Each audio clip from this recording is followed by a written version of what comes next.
This is Jen from Top Dog Dies, and today we're going to take a look at the Little Birds Wafer-Thin die set. It's an exclusive die set sold only on TopDogDies.com.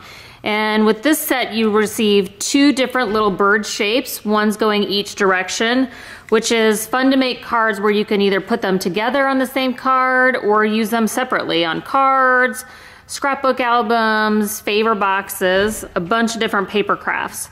And so I'm going to show you, you get two dies in the set and they'll come attached, and you simply have to bend these apart.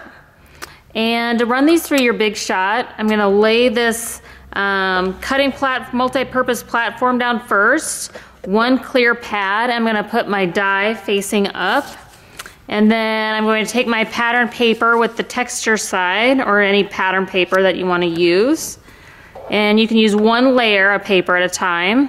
And I'm going to put another cutting pad on, and I'm going to simply roll it through the machine. And you can just see how easy that was to cut. It's a great set. These are a perfect size for all the front of your cards.